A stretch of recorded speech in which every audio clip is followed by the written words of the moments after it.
A client had come to me asking me if I could help her redo her pie safe. In this video, I am going to be trying a new to me product called Peel Away.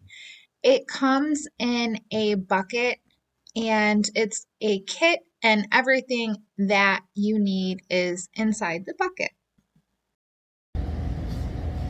First, we need to remove any debris and clean it before we apply the peel away. So I'm just using some water and a paper towel. It's supposed to remove up to 30 layers of paint, and the older the paint, the better this product works. Inside the bucket, you get a plastic putty knife, your paper, you need a neutralizer, and of course, the peel away stripper product. I'm going to start off with a small area. You're supposed to apply this about 1/8 of an inch to 1/4 of an inch thick. I'm just going to do this whole area right here.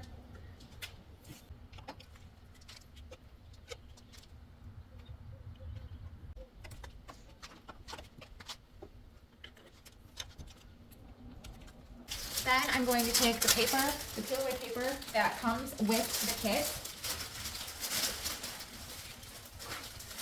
and I'm going to apply it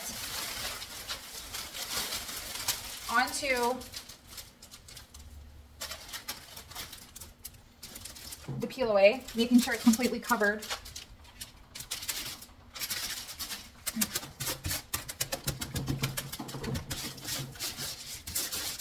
You want to smooth it out really well. Make sure you don't have any bubbles.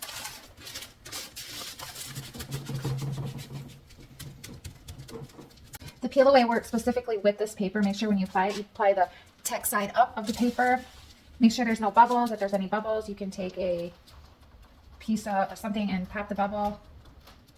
You don't want any air getting in there to dry out the peel away product. I'm just kind of pushing from the middle outwards to make sure there's no air in there. And I'm just working on the small section for now to test and see how long it takes for the peel away product to work. Feel a bubble right there. I'm just going to push it outward.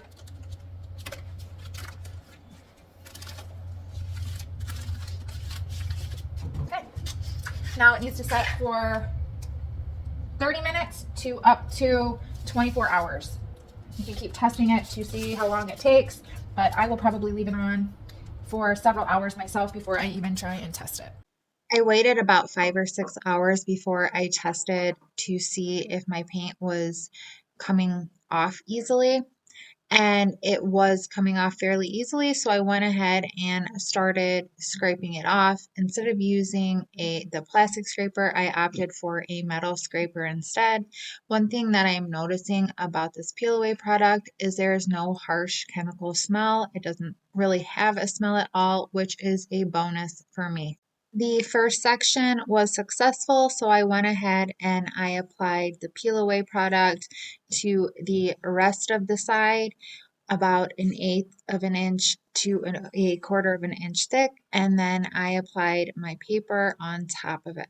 Per the instructions, it says you definitely do not want to let this product dry, so making sure there's no air bubbles underneath the paper is pretty important. So after about another 6 to 8 hours, I went ahead and removed the stripper product. It was so much easier to clean up versus traditional stripper product. All the mess kind of sort of went with the paper. It really reminded me of like a paper mache or something like that. Wet newspaper was kind of like the mess that I could compare it to. I did use a wire brush because this was very rough, coarse wood, and a lot of that paint was down in the wood grain. So I did my best with the wire brush to get down into that wood grain to get out that paint. The wire mesh on the doors were just a mess. So fortunately, my client was okay with removing them and replacing them with something else. They were very thin and brittle and just covered with old paint. Off camera, I cleaned the whole entire piece really well with the hose actually, and waited a whole 24 hours for it to dry completely before I am applying my neutralizer product. I'm starting at the bottom and I'm working my way up and overlapping my sprays. The neutralizer product is a powder, and you mix it with warm water and dissolve it into the water. Apply it with a spray bottle. Then I'm going to take a coarse bristled brush and scrub the neutralizer product into the wood surface. Then this needs to sit for about another 20 to 30 minutes, and then you take it and you clean the surface again. Then you need to wait at least 24 hours for the piece to dry completely. And it comes with these little test swatches, which I did all off camera to test the moisture level and the pH level of the wood. If you're good to go, you can move on to your next step, which is sanding. I am using an 80 grit sandpaper and I'm smoothing out the surface of the pie safe, and to also try and remove the small remnants of paint that are left over. And here are the results after I used the peel away product. There was so much Bondo needed on this piece.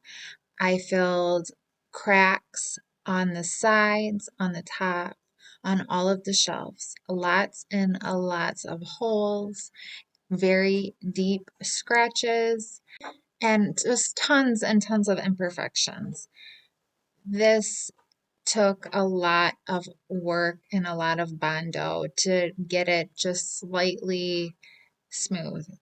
It's not perfect by any means, but is definitely better. This was a handmade piece, and it's certainly well over 100 years old, made with rough sawn wood, and I just had to embrace all of those imperfections. And here's just a small glimpse of all of that Bondo I had to use just to get it better and improve it. It was literally insane. I use this bin 123 primer in gray to block any tannins that might possibly come through. And this wood was so old and dry, it just needed a primer coat, and it sucked that primer right up like a sponge. Some things I did off camera were remove that backboard because I will be replacing that as well. I'm using this Behr chalk paint in the color called Classic Noir and painting the whole entire piece. Off camera, my husband removed the trim pieces around the doors very carefully because they're very old and brittle. I used a carbide scraper and tried to scrape off as much of the leftover paint on them, and then I did sand off the rest of the paint that I was unable to remove with the carbide scraper. I used a triple thick polyurethane and applied my top coat to my Behr chalk paint. I started off using this paintbrush, but then switched to a small foam roller, which gave me a much nicer, even finish. And off camera for my second coat of sealer, I added some of my black chalk paint to the sealer product and rolled that on. Off camera, my husband helped me cut a piece of Luan board to add to the back of the pie safe. I gave my client some different options for the doors. Instead of putting back metal mesh onto them, she chose this rattan webbing or caning. It's traditionally used for chair seats or things like that. So we went with the natural style cane, and with this product, you need to soak it into water, and this just makes it more flexible and stretches a little bit. I measured everything out and then I cut it down to size that I needed. It did take me a little bit of thinking and engineering to figure out how I was going to apply this caning onto the doors. I used some very small nails and I tacked down one end of the caning to the back of the door. Then I had my husband help me and I pulled the bottom really tight. And then he came in with a pair of needle nose pliers to hold the tiny little nails and a hammer and tacked all of the caning down for me so that way it was nice and tight and it was still a little bit wet, which is perfect. So it will tighten up even more as it dries. I used a ton of nails. There's probably about 300 nails between both of the doors. Then I continued nailing up the side and then had my husband help me pull the other side really tight and nail that down. I'm going to be using the original hardware and the original hinges, and I thought they looked really nice up against the caning and the black paint. For the back piece of Luan board, I wanted to add this peel and stick wallpaper just to like jazz it up a little bit when you open up the doors. I'm using a wallpaper applicator and smoothing out any bubbles. This stuff is really easy to use. I really highly recommend this peel and stick wallpaper. It not only looks beautiful, but it's just super easy to apply. Milo was very interested in what it was doing, so you're gonna see him popping his little cute furry head in here and there and checking out my progress. And I guess he's supervising me to help disguise and just make the edges look better, as well as, I guess, protect it from fraying or coming apart. I ordered this roll of 1 inch veneer and applied that to the edges of the caning. All I did was take a dishcloth and a hot iron, and I applied the hot iron to the veneer as it has some glue on the underside of it, and the iron activates the glue and secures it. The glue on the veneer didn't want to adhere to the paint, but it did adhere to the caning. Once the veneer cooled off a little bit, I was able to take my fingers and press down really hard and get some of it to adhere to the paint. And the hot glue, these little areas right here that are lifting. So I'm just going to tap and put a dab in. Not too much, just enough to hold it down. I don't want it squeezing out anywhere.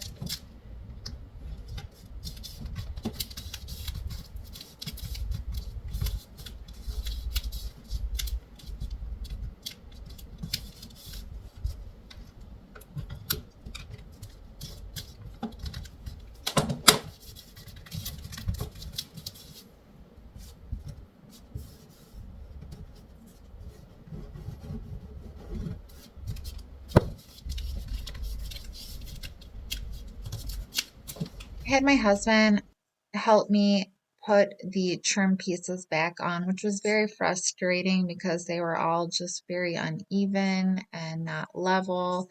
So getting the corners matched up was a struggle, but we did the best we could with what we had. And off camera, I touched up all of the nail heads with paint. We added the back panel back onto the pie safe. I used a Minnowax stain and applied it to it as well, just to make it look a little bit nicer. We added the doors back on as well as the hardware.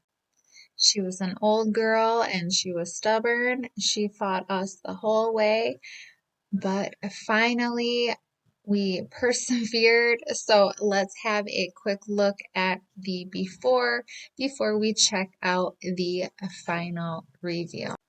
We went from old and rustic, primitive looking to modern and chic. Let me know what you guys think down in the comments about my pie safe flip. I know my client absolutely loves it, and that makes me happy. Thanks so much for watching, you guys. I hope I've inspired you today. I hope you have learned something, and I hope you all have a great day. See you all on the next one. Bye.